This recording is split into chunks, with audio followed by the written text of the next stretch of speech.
arrintaasi waa arrinta xashka oo ilaa imaka meel ay taagan tahay aan la garanayn arrimaha ka mamnuuca in la siyaasadeeyo iyo in layraa dhaqaale laga dayo anigaan ku jirin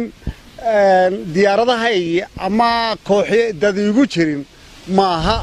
waa arrintii ilaahay inoo abuurtay ee ifkan aynu ku joogno fardiga inagu ah shuruudaha shanta inaguma islaamka ku taagan yahay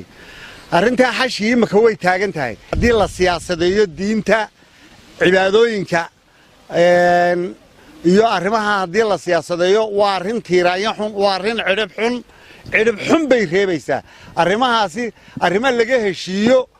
ama wada hadalla laga galo ma aha kaadii ul dheer baa layskaga duwaa arrimaha cibaadadu waxa weeye qaylo dheer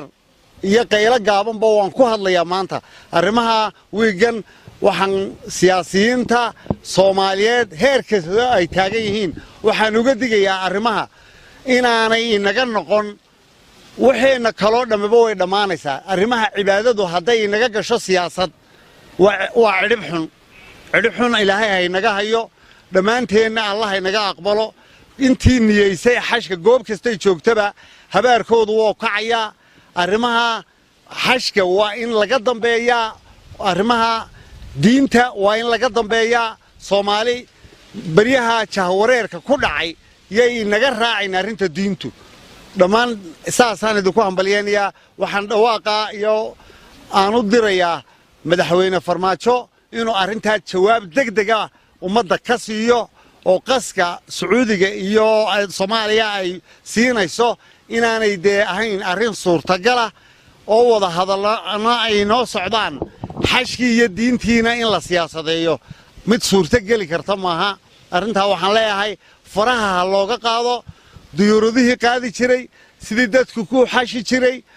waa imaka way taagan tahay hormadii la horeeyay baa taagan arrinta dib loo sii eegan kari maayo arrin dhaqaale laga dayo ama wax laga dayana maaha arrinta waxaan filayaa inuu caafimaad qabo dhambaalkaygaasi caafimaad qabna inuu idinku soo gaari doono saasaan rajaynayaa haddii iyaga ay wax ku taagan yihiin sida aan ula hadlayo madaxweynaha Soomaaliya ayaan madaxweynaha Somaliland mudane Muuse Biixi Cabdiina farila iyo wasiirka laakiin Soomaaliya deyntii lagu wada lahaa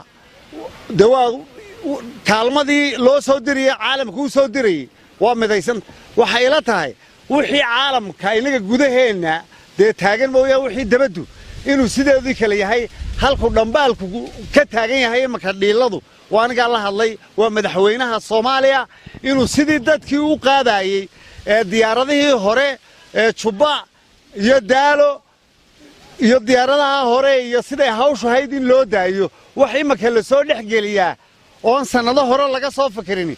imaka ma soconayso waxay ku keentay barag shar iyo habsan bay ku keentay arrintan ka hadlaya aniga ma siyaasadaysna waa arrin cibaado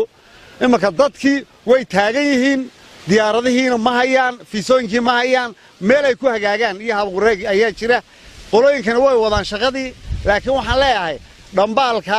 arrinta diintu lama mid aha